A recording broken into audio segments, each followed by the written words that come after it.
welcome to the executive. And can I welcome back Fatima? Very pleased to see you. So with us now and wish you well. Apologies for absence. None, Chair. Okay. Can I sign the published record of the meeting of the 7th of November as a true record, please?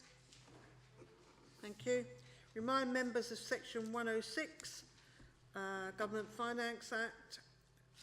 Move on to item 3. No business not covered by the current forward plan. And we've no business under special urgency. We do have references from the Luton Shareholder Group, which is, oh, I didn't do the minute, yes I did, yeah. The Luton Shareholder Group, which is items 17 to 20. And this minute, I think, and report speaks pretty much for itself. The recommendations link into proposals highlighted in item 9 and 10. Consequently, I will just move that report unless there's any questions. Yes.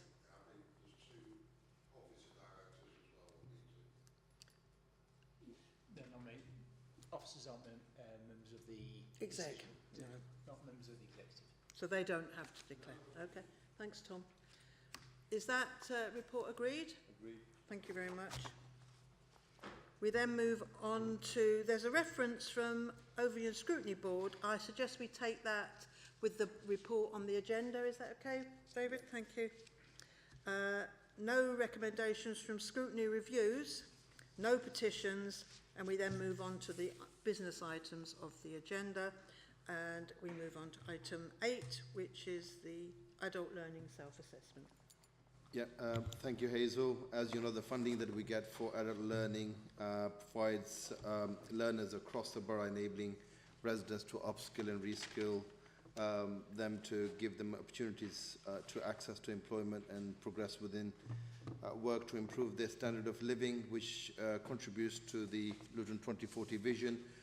This is something that we do on an annual basis. The last Ofsted inspection rated our service as good, and it continues to be sort of performing well even during COVID period. So we have to submit our self-assessment, which we consider ourselves to be good, and it has to be submitted by January. So therefore, I'm asking the executive to endorse the Adult Learning Service Annual Assessment Report for 2021 and 22, which is attached in appendix to this report.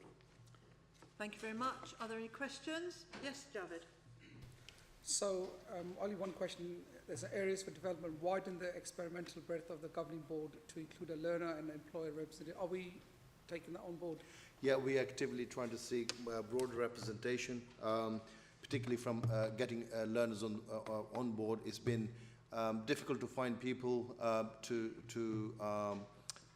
volunteer, but we are getting across for those people who can make a difference and add value to the board. Okay, Javed. Anybody else? Are we happy to approve the report? Thank you very much. We then move on to item 9 under the Children's, Families and Education section, and welcome to Mina. Thank you, Chair. So we're asking the Executive to approve the establishment of an integrated passenger transport unit for all children and adults who use our services, our adult services and our children's services, as set out in paragraphs 14 to 21 of this report.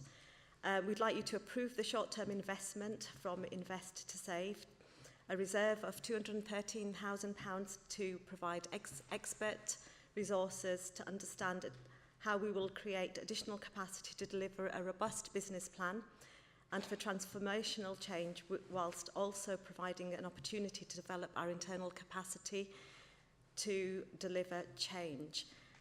There will be future recommendations, but we request that that investment happens in order to save a great deal of money with respect to the current transport service that we provide. Thank you. Thank you, Tamina. Are there any questions on the report? Is it agreed? Agreed. Thank you very much. now move on to item 10 and the social care post ILACS improvement. Okay, just a little bit of background. So Luton's Children's Service has developed a comprehensive improvement plan with clear delivery plans sitting underneath it in response to the January 2020 Ofsted ILACS inspection, in which the service was judged to be inadequate, and the plan was agreed by the corporate leadership management team and council executive in April 2020 and signed off by the Children's Improvement Board in May 2020. Progress on the improvement plan has been monitored by the independent chair of our improvement board, which has provided oversight and challenge throughout our journey, and substantial progress has been made. And between the 4th and the 22nd of July, Ofsted returned to undertake a standard inspection and reached a judgment as to whether our service remained inadequate or whether there had been sufficient improvement for intervention measures to end. And happily, Ofsted's overall judgment was that Luton's Children's Services requires improvement to be good, and this meant that the formal intervention previously that was in place ended.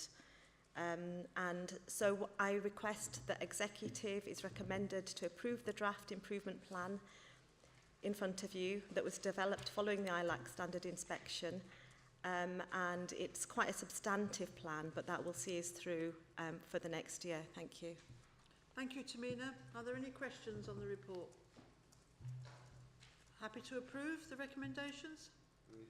Agreed. Thank you. Thank you. We move on to item 11 and the Inclusive Growth Finance section. Over to yourself, Rob. Thank you, Hazel. This report sets out the forecast outturn position for the current year based on results of the Q2 September monitoring. The General Fund summary. The Q2 forecast has been prepared at a time of growing concern and uncertainty. Luton, like all local authorities, is facing unprecedented fiscal challenges due to increasing demand for services. The legacy of coronavirus, the impact of inflation and higher than anticipated pay awards. Moreover, Luton residents are not immune from the cost of living crisis, and ultimately it is expected this will have a knock-on effect on demand for discretionary services and debt levels. The Q2 forecast includes the impact of the 22-23 pay award, which has now been agreed and implemented. The gap between what was provided for in the budget and the actual cost is circa 3.9 million. The impact is partially offset by a 0.2 million saving in employers' national insurance contributions in 22-23 due to government's decision to rescind the 1.25% increase that was applied from April 2022.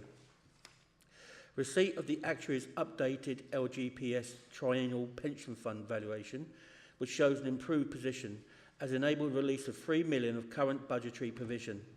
This is a one-off windfall for 22-23. The estimated impacts of COVID and inflation on this year's costs and income are included in the Q2 figures, where this can be quantified to date. However, this is unlikely to reflect the full impact to be incurred over the year, particularly for inflation, where increases take time to accumulate in the supply chain, leading to increased pressures on key supply contracts. The additional impact from COVID, inflation and pay awards adds to the existing budget pressures already being managed due to high levels of demand for services, outstripping current budget capacity, in particular temporary accommodation, children's residential care placements and SEN transport. Reduced income levels available to support services delivery due to coronavirus legacies, example parking, licensing and building control. The increasing cost of maintaining councils' ageing property and highways estates and delivery of the budget savings needed to replace the funding cuts imposed from 12 years of government austerity measures. Some preemptive measures were taken at the close of last year's accounts to improve the capacity and resilience of this year's budget. This included setting aside 5 million of one-off funding to meet the impacts of rising inflation and legacy impacts from coronavirus. 2.4 million of this funding is used in the current forecast to fully meet the early impacts reported by service at Q2. The remainder of the funding is currently held towards the anticipated increase in both pressures as the year progresses. Around 7 million of ongoing activity-led service pressures were estimated for the current year when the 21-22 outturn position was prepared in June.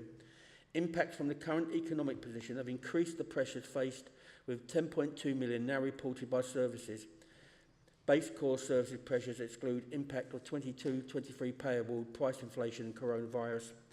Given the combined overspend pressures currently reported, the full general contingency budget, 2.2 million, has been deployed to help meet some of the increased costs, reducing the net forecast overspend on a general fund service to circa 7.8 million. On the other funds, similar cost issues are affecting the forecast for the housing revenue account and public health, with overspend forecasts of 1 million and 0.4 million respectively. If we look at the outlook, the current cost pressures are a grave challenge for Luton and for all the local authorities, not just this current year, but also taking account of the cumulative impact of price and pay inflation pressures as we prepare the budget for next year. We are still awaiting our 23-24 funding settlement, which impedes the full considerations needed for planning next year's budget. However, the Chancellor's autumn statement announced increased grant funding for social care, partly from money set aside for the implementation of the Care Act reforms, which has now been delayed, and the power to increase council tax by up to 4.99%. Whilst these measures are welcome, ultimately they go little way to negotiating the underlying fiscal predicament faced by Luton and other local authorities. Indeed, the 28th of November article in Public Finance reports that measures in the autumn statement favour councils in well-off areas that already raise lots of money from council tax, while those in deprived areas that already bore the brunt of austerity miss out. The recovery plans and mitigations, the multiple challenges we face are clear and will be difficult to fully overcome without any sustained and substantial increased support from central government. Notwithstanding this, actions are needed now to improve the forecast for the current year and the prospects for next year's budget. A range of recovery measures, paragraph 7 of the report, are underway across all services towards improving the current position. An update on progress with this will be provided at the next monitoring report. We do, however, also need to recognise the risk of inflation increasing even higher, bringing additional cost pressures that could impede overall recovery.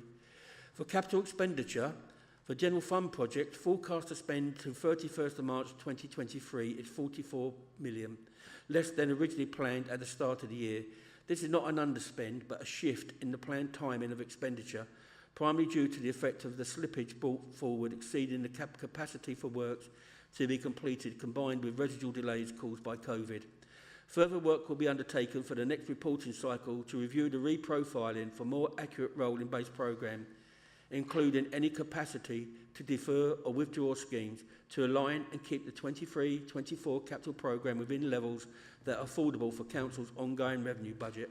I recommend the Executive to note the position reported at Q2, subject to progress over Q3 on returning as far as is reasonably possible the forecast to a position within the budget set for the year. Thank you, Chair. Thank you. Are there any questions on the report? Happy to agree all the recommendations on page 155. Is that agreed? Thank you. We now refer you back to item 5 and the reference from OSB on littering enforcement. David? Yeah, thank you very much, Hazel.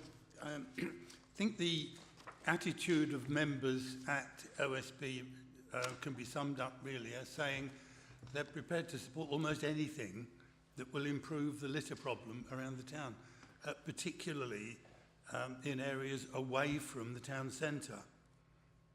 I mean, my own experience in Barnfield Ward is blessed with, for example, 2 further education colleges. I strongly recommend that you get your company to concentrate some effort around those 2 colleges, particularly at lunchtimes.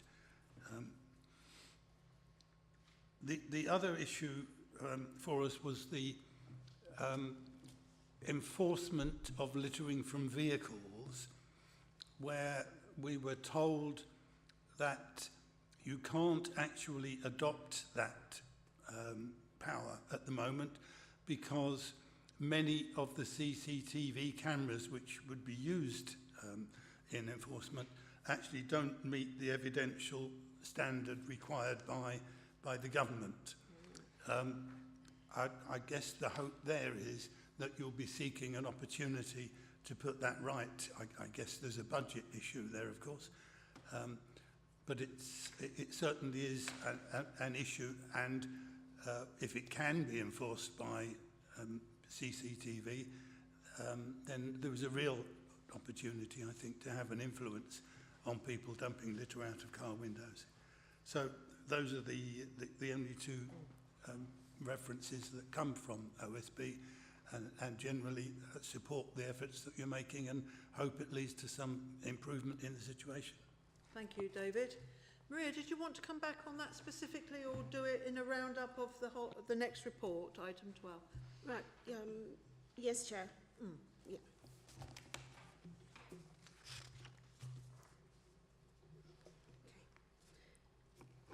Thank you, and we're really happy to have the support of OSB at the last meeting. It is perhaps easiest to deal with recommendations in reverse order. We are happy to accept recommendation point 2 and will ensure that the update reports are tabled in at the appropriate point in time. In relation to recommendation point 1, these powers relate to issuing the penalty to the registered keeper of a vehicle regardless of who dropped the litter. The current business analysis has concluded that it is not feasible to implement the regime at the current time due to the high level of capital costs and low detection rates. These and other relevant factors will be kept under review by the service, and implementation of the powers will be progressed if and when the situation changes.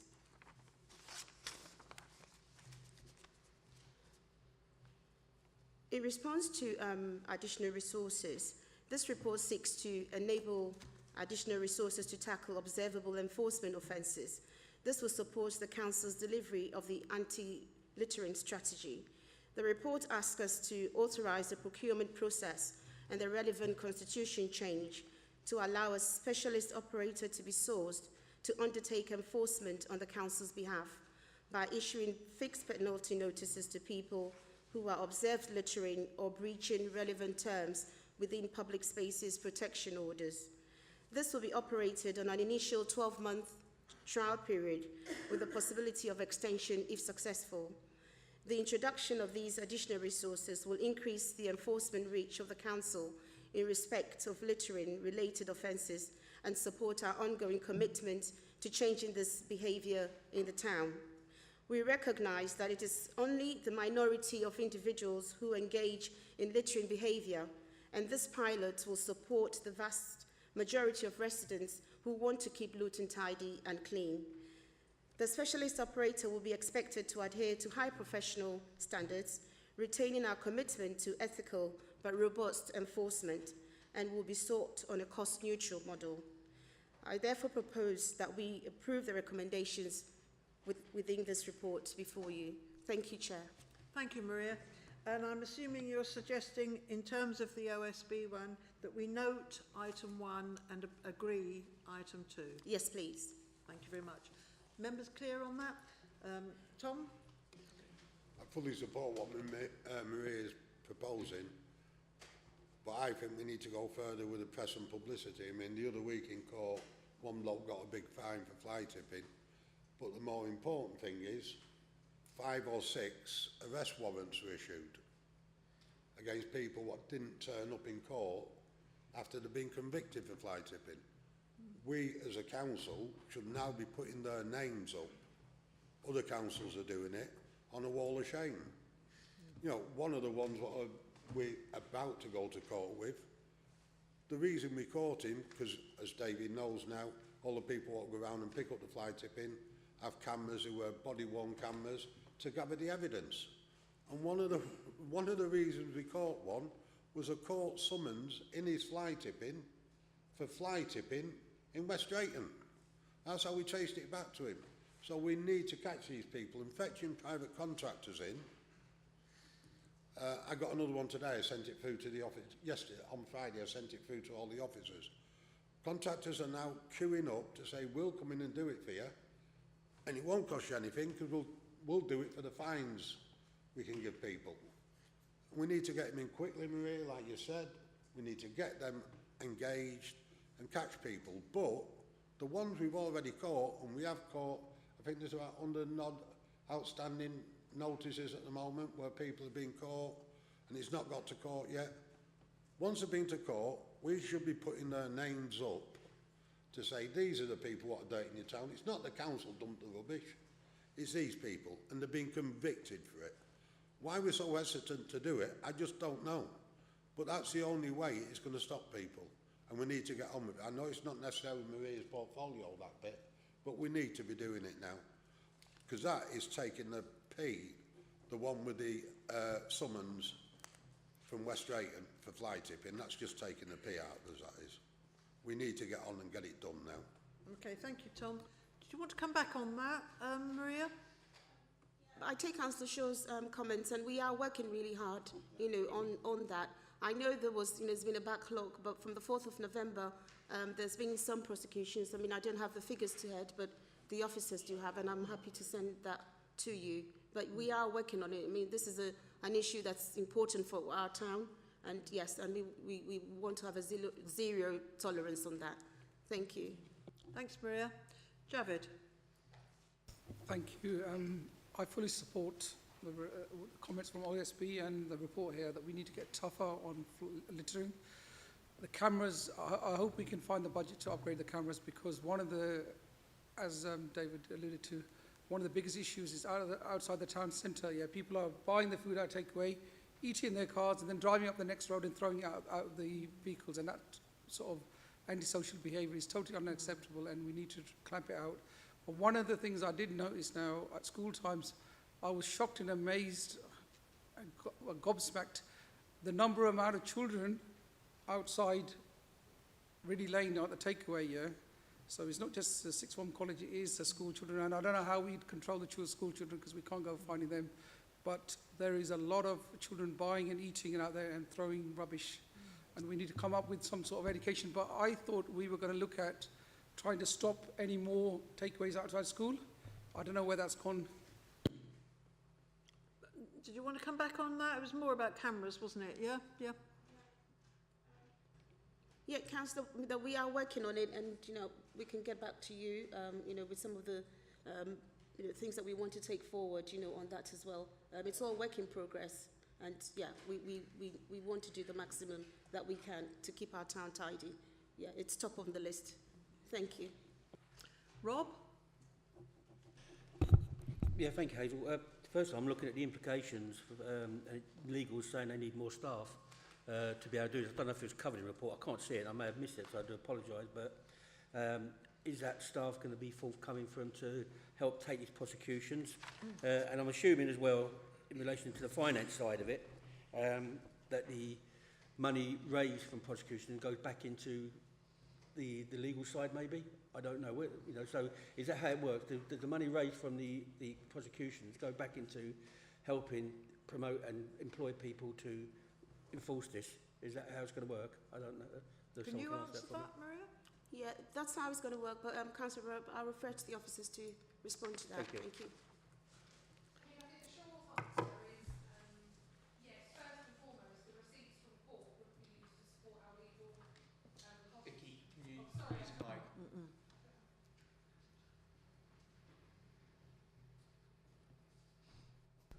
Apologies, everyone. Okay. So to start again, I think the short answer is yes.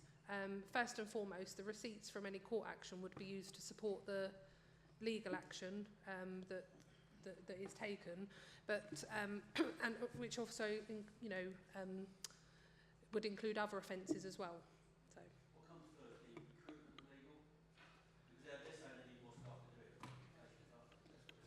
I think that's what they're saying. So do they get more staff before we start the prosecution, or prosecutions come first, and they have to try and get them done? I think that the answer to that is that ideally we would have this. We have a member of staff in legal who supports the work that we do on a, if you like, proof of concept basis at the moment. So as we move forward, we'll be able to look at making that more of a permanent arrangement. Okay, Rob? Yep. Okay. David? Yeah, thank you, Hazel. Just a quick comment on Councillor Shaw's stuff on fly tipping. Your executive, some considerable time ago, adopted a naming and shaming policy. But in fact, you didn't actually name anybody.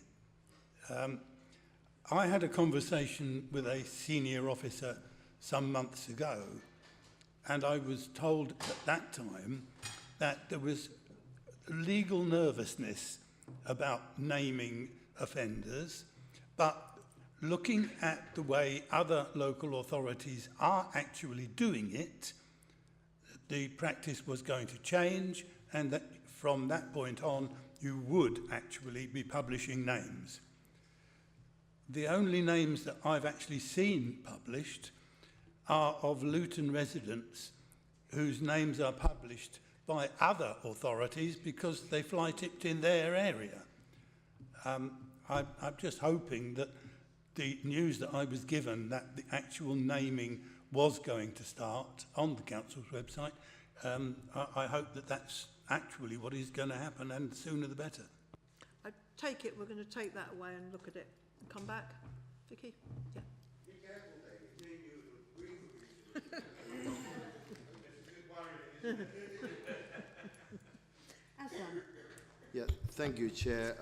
We've spent a lot of time and effort in educating people not to throw litter, not to do the fly tipping, but it continues to happen, and which doesn't reflect positively on our town. I was just walking down the street today when the whole cleaning was being done, and straight after someone found it very appropriate to throw the food rubbish onto a high street, and there are people standing outside while the guys are cleaning and smoking it and dropping their cigarette butts on the street. Now, surely that's unacceptable, and we need to do something about it.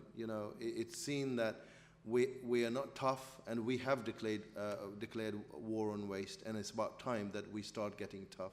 And I agree with taking people to court and naming and shaming them, because otherwise you're not going to change behavior. Perhaps we need to start encouraging our residents to report people. A lot of those people who live in and around those schools, and even those shopkeepers. If we start speaking to them, I'm sure they've got CCTV. We could probably utilize that as an evidence.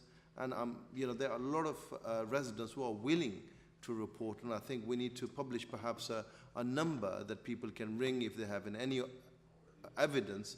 They can provide it. And I'm sure if we started looking at who dropped that box of pasta, a big massive pot outside, straight outside our town hall, I'm sure we could find who it was. Perhaps we need to start utilizing some of the CCTV we have in our possession.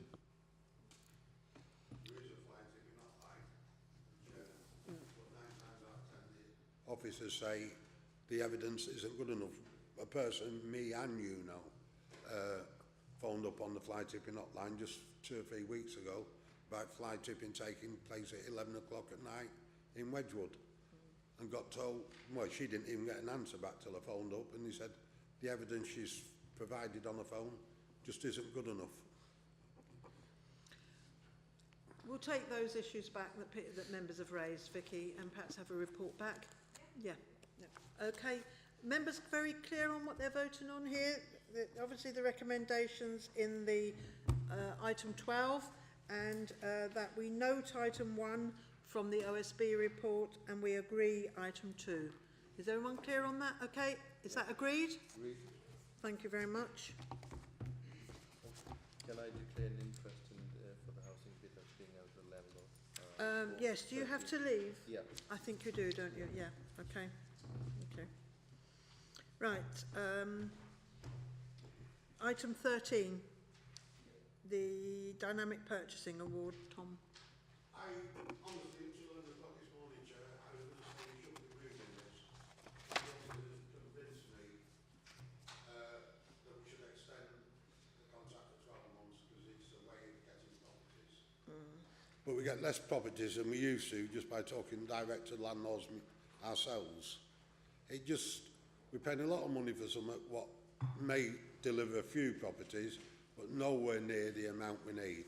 So while in moving this, I also want to say, I'm going to ask overview and scrutiny to have a look at the purchasing scheme, dynamic purchasing scheme in the 12-month extension on how it works and if there is a better way of doing it.